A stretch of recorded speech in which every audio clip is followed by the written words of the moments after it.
Bem, pessoal, eu estou aqui de volta. Só que dessa vez eu estou usando um outro dispositivo. Aí eu vou até fechar minha câmera para vocês não ficarem vendo só minha careca, tá bom? Eu vou fechar a câmera aqui um pouquinho, mas eu estou por aqui, tá? Então vamos lá. Vamos falar um pouquinho agora sobre análise exploratória de dados, tá? Esse é o nosso tema de hoje, nesse próximo vídeo. A ideia aqui é extrair o máximo de informação de um conjunto de dados. Então, nós temos aí duas ferramentas muito boas, né, para fazer isso. A PCA e a HCA. PCA, Principal Component Analysis, e HCA, Hierarchical Cluster Analysis, tá? Então, essas são informações muito, muito importantes para a gente, né? E são essas propriedades que nós vamos verificar ao longo desses vídeos, tá? Então, vamos lá, vamos seguindo, então. Bem, o que a PCA permite fazer? A PCA, né, ou análise de componentes principais, é uma ferramenta quimiométrica que ela vai reduzir a dimensão original dos dados, né? A ideia é projetar, né, projetar os dados em um número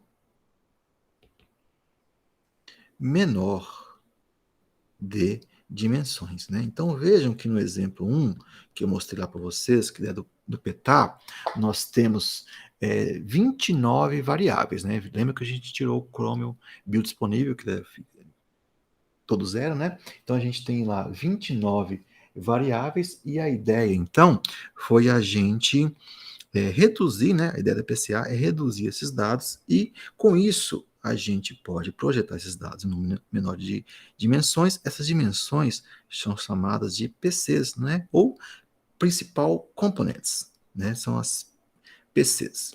Bem, então a ideia é a gente simplificar os dados, a gente detectar amostras anômalas, né? Ou amostras muito diferentes uma das outras.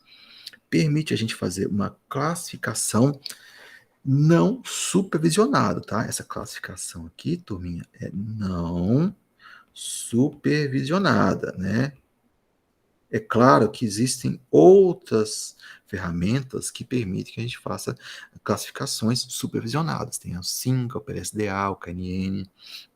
Bem, com a PCA a gente vai fazer uma redução dos dados, a gente pode tentar fazer uma previsão e um modelamento, né? Então essa aqui é a ideia da PCA, tá ok?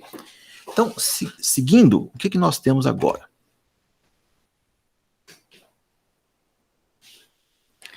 Bem, então, com a PCA, o que nós vamos fazer? Nós vamos calcular componentes principais. Então, vamos imaginar aqui que nós temos duas variáveis, a variável 1 e a variável 2. Essas bolinhas amarelas são amostras.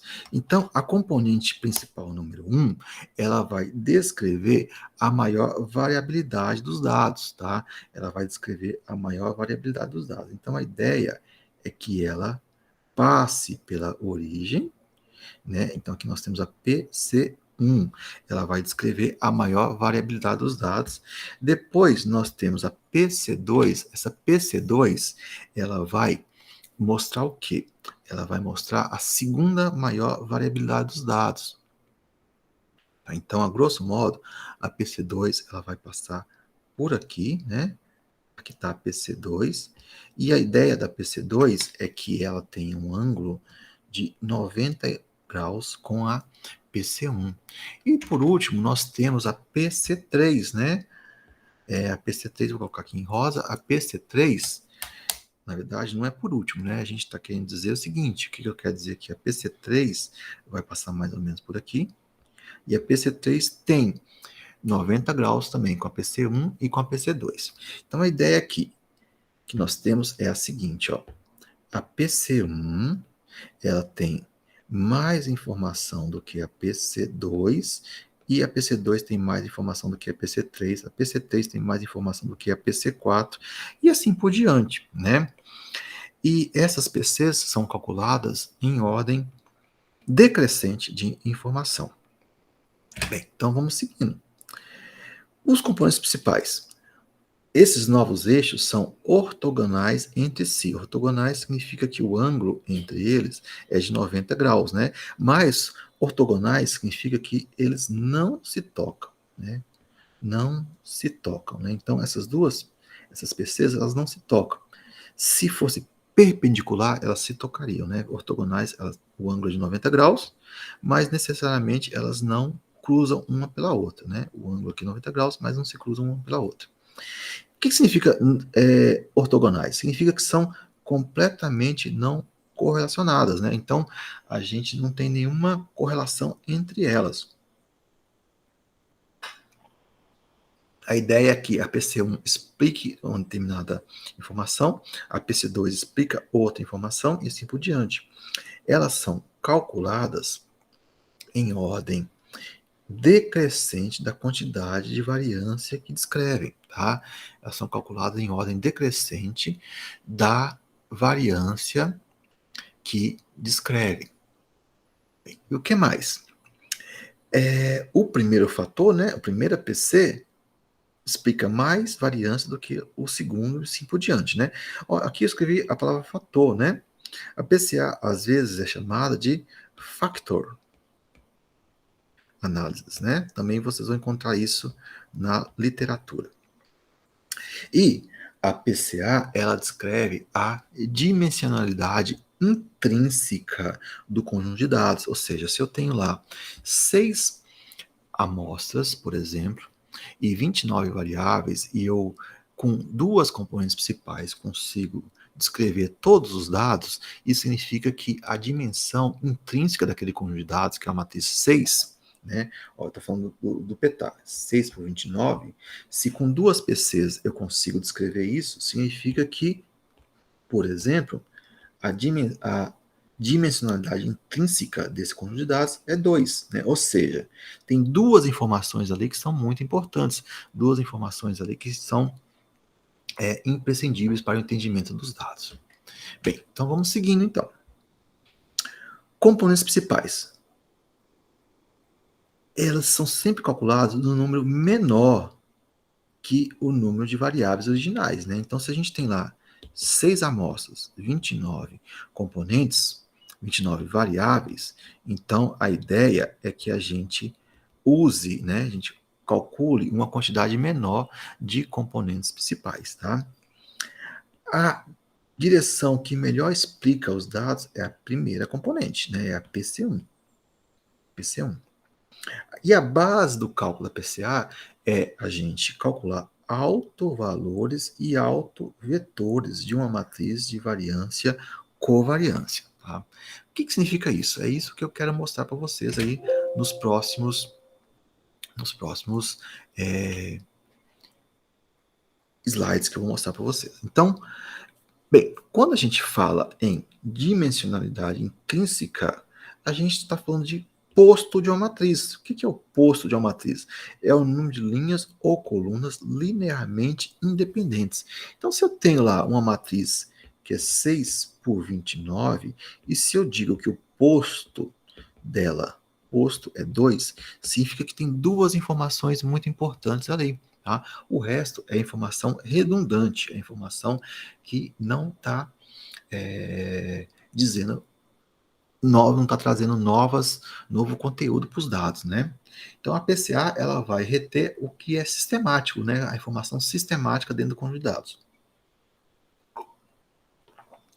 E autovalores e autovetores, a gente vai calcular subsistemas muito menores de dados que representam muitas variáveis, né? Então a ideia aqui dos autovalores e autovetores é a gente dividir esses dados, né? Aqui estão os dados, dividir esses dados em subsistemas menores, altos valores e autovetores.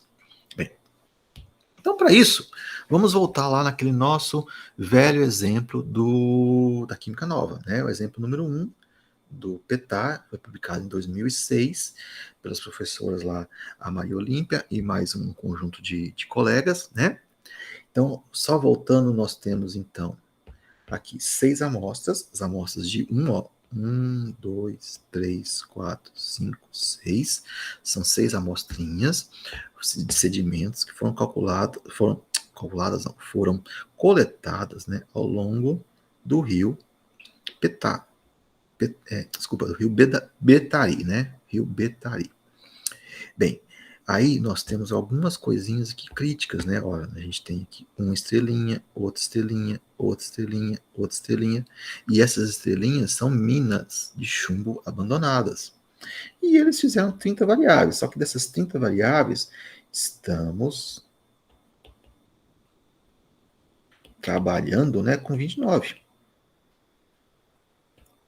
Com 29, né? Porque o crômio disponível, né? Biodisponível, ele foi todo zero, né? Ele não trouxe nenhuma informação para a gente. Bem, então vamos seguindo, pessoal. Eu vou agora simplificar um pouquinho o nosso problema aqui, tá?